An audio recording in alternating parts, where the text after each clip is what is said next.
네, 강의 다시 이어가겠습니다.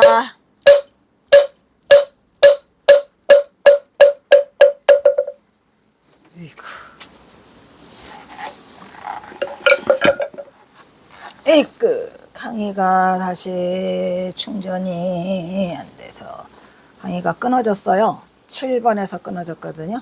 마정령 얘기하다가 끊어졌는데, 마정령도 경호선사가 상매라고 해갖고 돈을 내고 맞는 그런 게 되겠어요. 그리고 마정령은 지금 진안군 마령면에 있다는 거, 그리고 또 이 마령면은 그 고금당에서 넘어올 때 전주로 가는 유일한 길이라는 거 이렇게 말씀드리고, 끊어진 부분 다시 이어가겠습니다. 어휴씨, 이 끊어질 때가 제일 싫어. 아이고, 이거 다시 하려니까 힘들죠. 경허스님이 마정령이라는 채를 맨발인 채로 한 손에는 담뱃대를 잡고 다른 손에는 떡과 과자가 든 자루를 어깨에 배 둘러매고 성큼성큼 걷고 있었다. 여기서 보면은 경호선사 주의 바랑에 뭐가 있더라, 떡과 과자가 있더라 라는 걸로 봐서 경호선사가 지금 어디를 들렸다가 내려가는 길이더라. 그렇죠, 고금당이죠. 고금당에서 무슨 제가 있었나 봐요. 절에는 맨날 떡과 과자가 있죠, 제를 지내면. 그래서 그거를 바랑에다 넣고 오다가 아이들을 만났어요. 그때 마침 산에서는 나무찜을 주고 내려오는 초동아이들이 여러 명 모여서 스님을 보고 서로 희롱하여 말하기를, 야, 저 중 봐라, 저 중은 좀 이상하다 하고 낄낄대며 웃었습니다. 근데 왜 웃었냐면 스님의 행색이 좀 이상해서요. 스님은 일단은 이제 키가 구척장신이라 사람들 눈에 잘 띄지요. 걷다 대고 또 눈은 막 그 형한이 너무 밝아가지고 그렇게 돼 있어요. 그랬는데 이제 머리는 깎았어요. 근데 수염이 좀 길러져 있어요. 그리고 또 그래서 또 경허스님은 또 이 구렛나루가 좀 있었던 것 같아요. 그리고 이제 그랬는데 또 아래를 보면은 맨발이에요. 맨발. 아마 이때도 지금 경허선사가 집신을 삼을 수가 없었나 봐요. 아시다시피 경허선사는 키가 너무 크고 발이 너무 커서 신발 집신을 파는 곳이 없어요. 판매용은. 그래서 경허선사 직접 자급자족을 해야 되는데 안 될 경우에는 그냥 맨발이야죠. 어떻게 없는데. 그래서 맨발에 키는 구척장신의 거인이었어요. 애들이 보니까 웃겨. 야, 저 중 봐라 이래가면서. 그래서 스님이 나무꾼 아이들을 붙잡고 불러 묻기를, 얘들아, 너희들이 나를 알겠느냐? 여기서 나가 중요하죠. 나를 알겠느냐 하자 하니까 아이들은 뭐라고 말해요? 저희들은 스님을 알지 못합니다 이렇게 말하죠. 그러니까 여기서 말하는 나를 말하는 거야. 그러니까 나라는 거에 경허선사가 나라는 이거는 너희들이 이 눈앞에 보이는 이 경허 말고 이 나 말고 진짜 참나, 즉 참나죠. 참나를 아느냐라고 물으니까 몰라요 라고 대답을 했죠.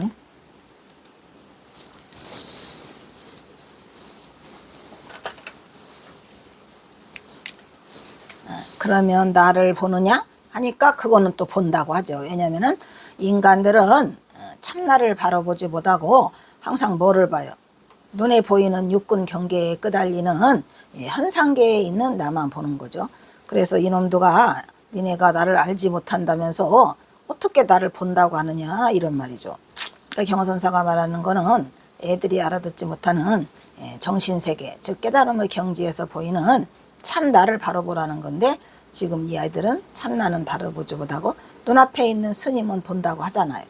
그래서 경허선사가 짚고 가던 주장자를 내어주며, 주장자라고 해봤자 하나밖에 없다니까요. 저거 참중나무 아니야. 연수목. 뭐래더라? 뭔 나무? 감탕나무. 이름도 감탕나무인데 이 감탕나무가 굉장히 찔기답니다. 그래서 감탕나무로 예로부터 주장자를 많이 했는데, 경허선사는 감탕나무로 주장자를 하시고 저기다가 오칠을 하시지 않았나. 새카매요. 아주 반짝반짝해요. 그래서 누구든지 이 막대기로 나를 때리기만 해봐라. 그러면 내가 너희들을, 그래 놓고 단서를 하나 붙이죠. 나를 너희들이 어떻게 제대로만 때려라 이런 얘기야. 그러니까 뭐를 때리라? 참나를 때리라는 거죠. 제대로 때리라는 것은 참나를 니네가 때리게만 하면 내가 수고한 대가로 이 자루에 든 과자와 돈을 다 주리라 이렇게 말하고 있어요. 근데 그 가운데에 영리한 놈이 뭐야? 응? 미치. 영리한 놈이 앞에 척 나와가지고 스님 그게 정말입니까? 이래가면서 스님이 내주는 제정자를 붙잡고 힘껏 쳤어요. 그러니까 스님이 아이들 보고 니들 또 한번 다 때려봐라. 나를 때려봐라 했는데 아이들의 말이 한결같았어요. 분명히 저희들은 스님 때렸습니다. 이렇게 말을 해요. 스님이 뭐라 그래? 아이고 이거는 또 뭐냐. 그 가운데 영리한 놈이 앞에 척 나와서 스님 그게 정말입니까? 하고 스님이 내준 제정들을 받아서 쳤어요. 아이들은 스님은 아이들을 보고 나를 때려봐라 했는데 얘들은 눈앞에 보이는 경어의 몸뚱이만 때린 거죠. 그래서 분명히 저희들은 스님을 때렸습니다 하니까 스님께서 뭐라 그래요? 하지만 너희들은 나를 때리지 못했느니라. 만약에 너희들이 정말로 나를 때렸다면 부처도 때리고 조사도 때리고 도한 3세 제불과 역대 조사 내지 천하의 도화상을 한방망이로 때려 갈겼을 것이다 라고 얘기하죠. 여기서 가장 큰 그 의미가 있는 말은 뭐예요? 여기가 중도가 있나요? 없나요? 아주 엄청난 중도가 있죠. 그러니까 나를 때리지 못했는데 네가 정말로 나를 때렸다면 역대 선지식과 조사와 부처와 다 때린다 이런 얘기예요. 그런데 이 아이들이 스님을 아무리 때려도 때려지 못했다고 하니까 그건 스님이 뭐 하는 거다. 우리 돈하고 과자랑 떡 안 주려고 거짓말 치는 거다. 우리 뻥치는 거다. 지금 속이려고 하는 거다라고 하면서 애들이 떼죽으로 항의를 했어요. 그러니까 스님이 뭐라 그러죠?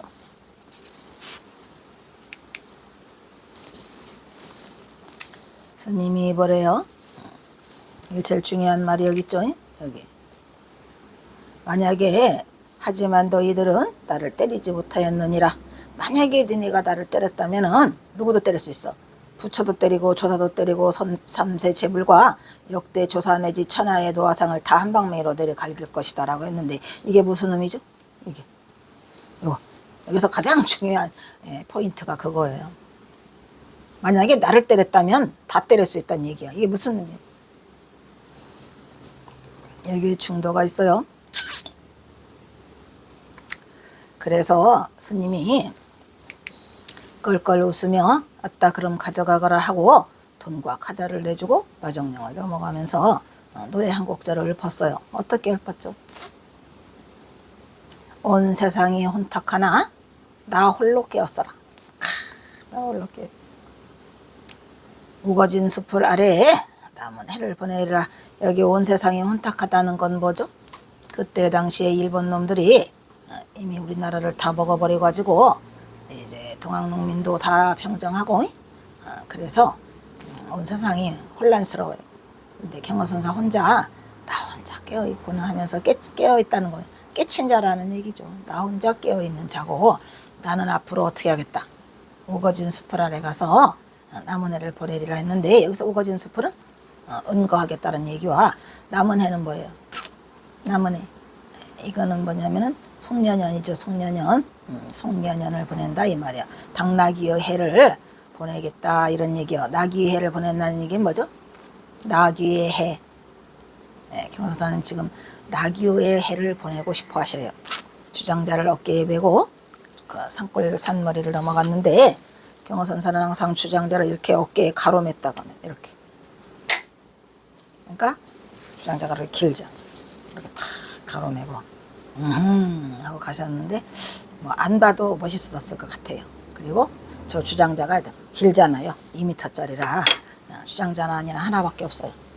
이곳은 진안군 마령면으로 경호선사가 전봉준 장군의 여식이며 자신의 조카인 전웅년을 여기 금당사 고금당 암자에 숨기고 8년간을 뭘로 벙어리 3년 규머거리 3년 하다가 8년간을 거기 숨기시죠.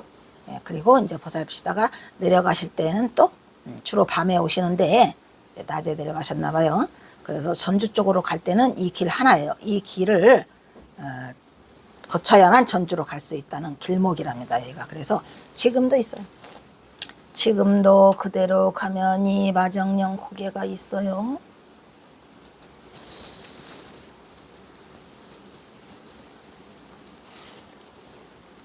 그래서 경호선사는 진안군 마정령을 지나가면서 실컷 두들겨 받기를 자원했죠. 이걸 우리가 상매라고 했어요.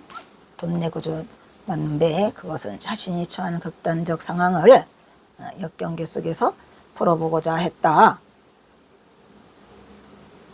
둥글레 차나 하나 주세요. 던지시게 죄로서 경호선사는 자신이 깨달은 경지를 이 현상계 속에서는 일부러 2무회, 3무회, 2사무회, 4사무회를 넘나들면서 세속의 모진 시련을 감내해 나가고 있었습니다.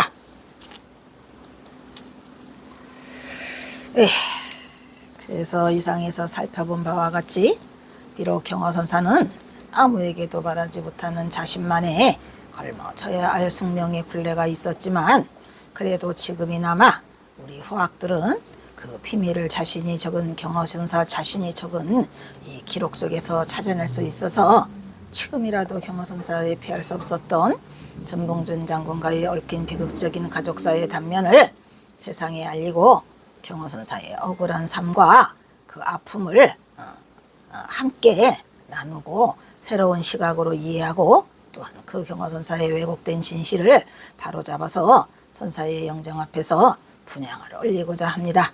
여러분들도 이 강의를 듣는 여러분들도 똑같은 마음이라고 생각을 하는 바입니다. 오 마이 갓. 저거는 또 끄지도 안 했네. 몇 분 했어? 이거 일단 여기 몇 분 했나 봐. 12분? 아주 가관이구나. 넘어가야 돼. 그래서 김태읍에 9번이라는 큰 대단원으로 지금 넘어가요. 대단원. 아까는 뭐였어요?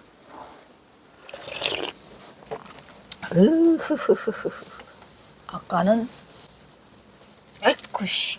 아까는 8번 경어집 그죠? 7번은 선시.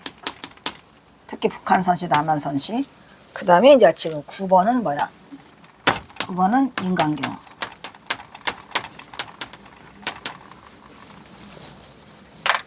그래서 이제 지금 드디어 대단원이 넘어가고 있어요.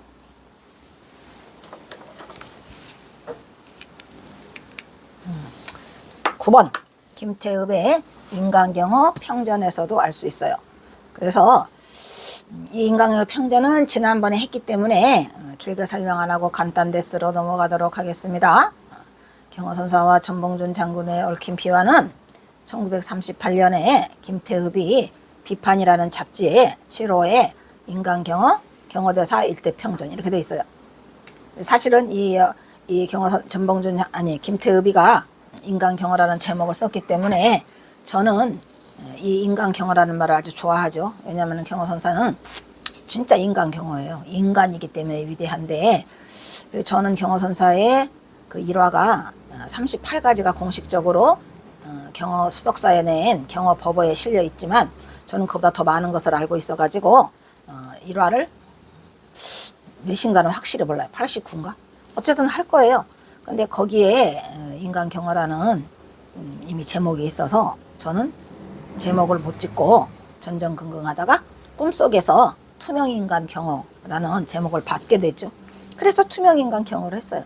어쨌든 김태읍이가 전봉준 장군과의 비화가 영원히 묻혀졌을지도 모르는데 이 김태읍이 여러 가지 기록을 여러 가지 것들을 수집을 잘 하셔가지고 해서 감사를 올리는 바이죠. 하지만 감사는 감사고 잘못된 부분, 확인되지 않은 많은 부분을 올려서 경허선사에 대해서 많은 폄훼와 곡해를 낳은 부분은 김태읍 스님 스스로 참회하세요. 너무 심했어요.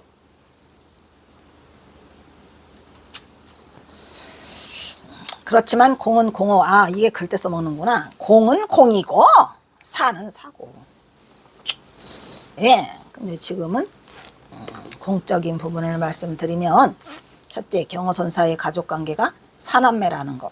즉 이 김태읍 스님은 경허선사의 인간경허적인 면을 다뤘기 때문에 그 가족사나 이러한 부분에 사사한 부분이 있었어요. 그래서 첫 번째는 가족관계가 사남매고, 경허선사의, 근데 세상 사람들은 경허선사한테 여동생이 둘이 있었다는 거 몰라요.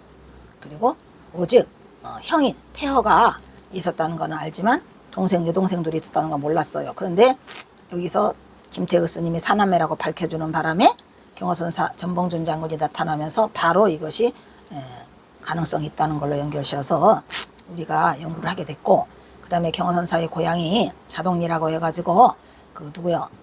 경허집에도 자동리고 또 만공스님도 자동리라고 했는데, 만공스님은 아마 그 자자를 어조사 우자로 됐다는 걸 몰랐을 것 같아요. 우동리죠. 근데 제가 조계사에서 발표하면서 내 눈에 그 글자가 들어와요. 자동리가 우동리자로, 글씨가. 그래서 나는 그동안에 김태읍 스님이 우동리라고 한 것이 옳지 않다고 생각했는데, 이렇게 해서 오해가 될 수 있겠구나 해서 나와가지고 이제 본격적으로 우동리에 대해서 연구를 하려고 인터넷 들어가서 조사를 하니까 놀라웠게도 우동리라는 동네가 있었고요. 근데 자동리는 아예 없어요. 김정우의 대동여 지도에도 없고 이 세상 대한민국 어디에도 자동리는 없었어요. 그래서 우동리는 치니까 그냥 금방 나와요. 우주현이요. 우주현 우동면. 우동면 우동리. 놀라웠고요. 그래서 일단 거기를 답사를 하게 되니까 거기에 그 거북바위가 있는데, 그 경허선사의 천석군 집 거북바위가 성인이 출연한다는 전설이 이미 있었고, 또 그 물레방앗간이 있다는 게 놀라웠죠. 경허선사의 아버지 송두옥이가 천석군이었는데 물레방앗간 자리 하나만 남겨놓고 다 뺏겠다는데, 내가 그 물레방앗간을 15번을 내려가고 마지막에 안 간다고 뻗었어요. 거기서 못 내려가. 못 가 더 이상. 그래서 나는 우동리를 찾지 않으면 못 간다 했는데, 드디어 그 물레방앗간에서 그 일을 하셨던 95세의 노인을 연결이 돼서 만나게 되면서 그 우동리를 알게 됐죠. 그래서 경허선사의 고향이 우동리라는 거와, 사실은 우동리는 연구의 대상조차도 안 됐었는데 놀라운 일이, 그래서 이것도 다 김태읍 스님의 공로죠. 그리고 나중에 또 뒤에 나오지만 그 뭐죠? 가장 결정적인 건 손자병법이죠. 병법. 그래서 경허법어에도 실려있지 않은 김태읍의 인간경허 경허대사 일대 평전 제목도 길지요. 이렇게 돼서 이것이 세상 밖으로 나왔다는 거. 아이고, 언제 아니.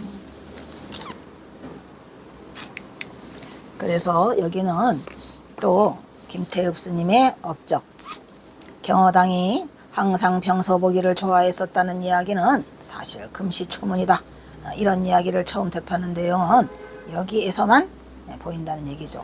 그리고 현담의 저서에서도 짧게 이거를 언급하고 있고요. 다른 데서는 없어요.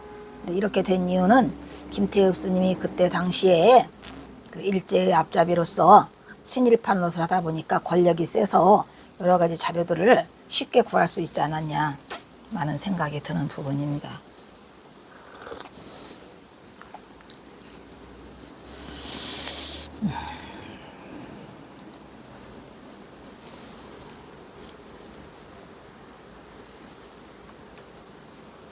그래가지고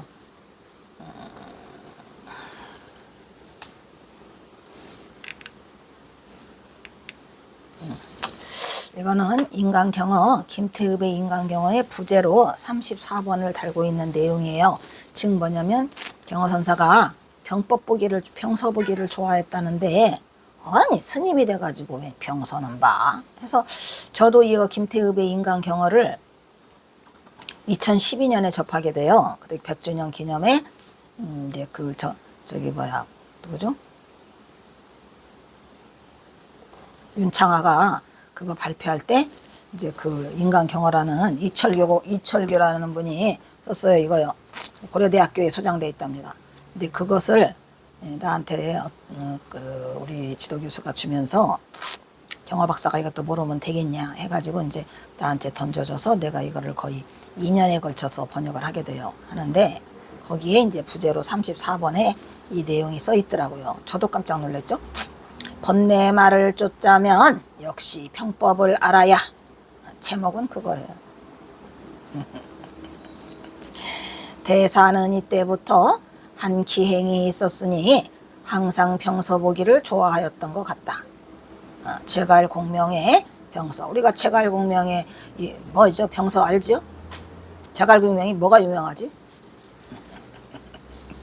삼국지에서. 삼국지 제갈공명 뭐더라? 그 왜 부채로 뭐 하는 거 뭐 있지? 뭐더라? 죽. 하여튼 제갈공명이 누구를 없애려고 하지? 응? 조조? 조조하고 제갈공명하고 붙던가? 사마이? 하여튼 유비를 돕는 제갈공명이지. 제갈공명이 아주 잘 써요. 병서를 쓰고 그 다음에 장량이 또 병서를 쓰고 또 누구? 장량. 응? 제갈공명 손자병법 오냐? 그래서 장량의 병선이 하는 진치는 법. 진치죠. 조조를 다 없애버린 게 뭐 적벽대전? 옛날에는 삼국지를 좀 봤는디. 그래서 이게 진치는 법, 또 뭐야?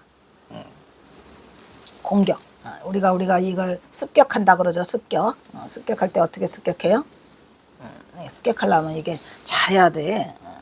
진치는 법, 습격하는 법 또는 태도 삼약이라고 하죠. 그 병수를 연구했어요. 누가? 경허선사가 할 일 없이 태도가 아니고 육도구나. 육도 삼약이라는 이 병수를 유명하죠. 육도 삼약. 그래서 그거를 연구를 했어요. 그러니까 육도 삼약까지 나가면은 어마어마한 거죠. 그래서 스님이 거기서 옆에서 같이 기거하던 스님들이 물어봤죠. 아니 왜 스님은 다리 먼 날마다 돈은 안 닦으시고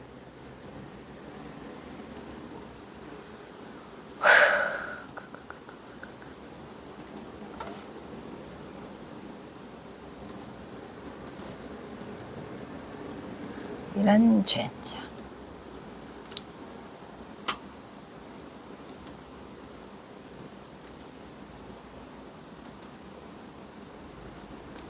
에이그 안해 이런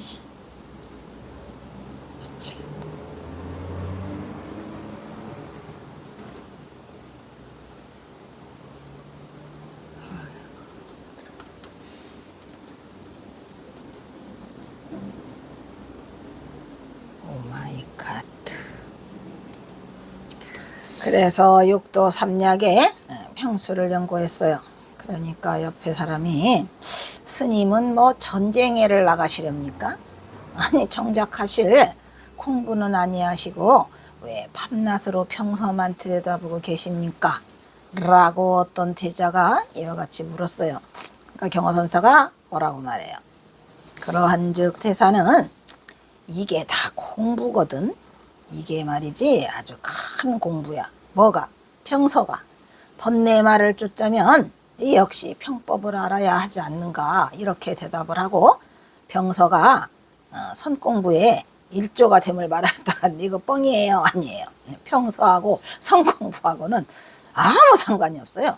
경허선사가 이게 다 번뇌 말을 쫓는데 이 병서 공부가 최고다 이런 얘기. 아니 번뇌마하고 병서 공부하고 뭔 상관이야? 이래가지고 그래서 처음에 내가 이거를 봤을 때도 나도 살짝 고민을 했죠. 아니 병서가 번뇌마를 쫓는다고? 이게 뭔 소리래? 해가지고 나도 병법을 또 봤어요. 손자병법이나 뭐 이런 거 있잖아요. 갔다가 막 좀 봤죠. 근데 뭔 소리를 한대? 이러면서 고개를 갸우뚱거린 적은 있었죠. 근데 이게 이렇게 전봉준과 연결될 줄이라는 건 상상도 못했고, 전봉준 장군 이야기가 나오고 전봉준 장군이 보낸 저 서간을 보면서 경허선사가 뭐라 그래요? 병법은 구하되 자문을 구하되 자주는 하지 말라라고 그 서간을 써낸 내용을 보고 버뜩 이게 생각이 났어요. 아 이게 그 김태읍이 쓴 그 번뇌마를 쫓는 병법이었구나라는 걸 해서 생각이 났는데, 사실은 이걸 보면은 누구도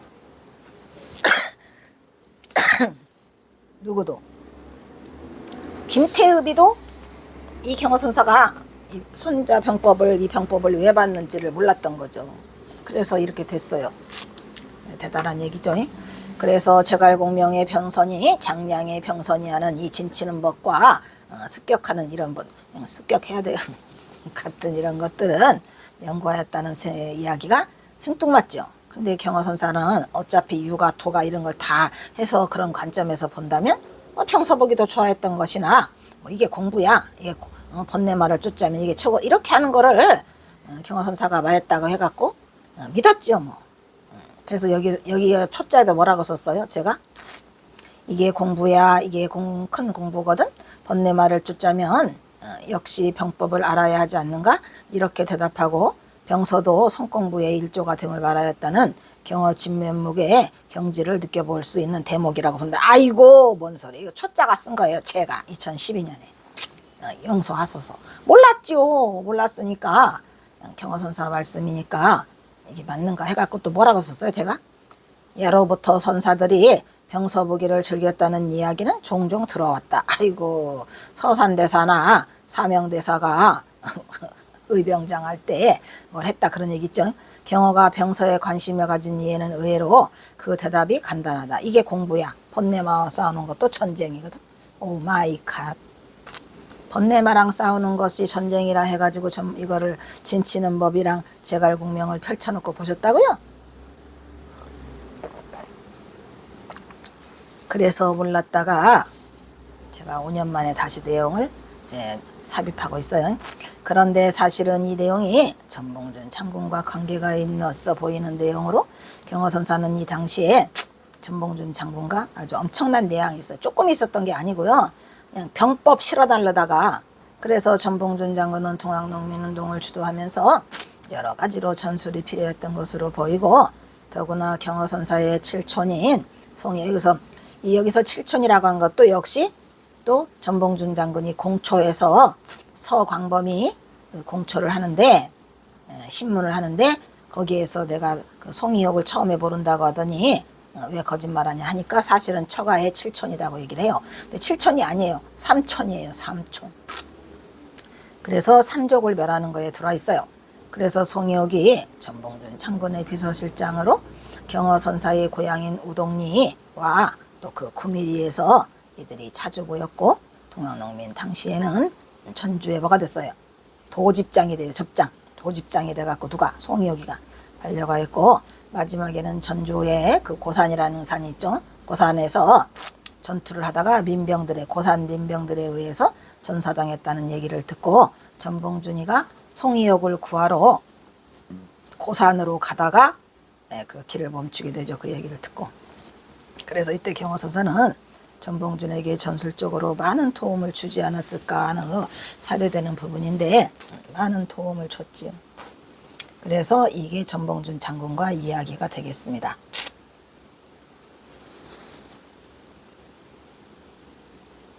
여기서 끊도록 하겠습니다.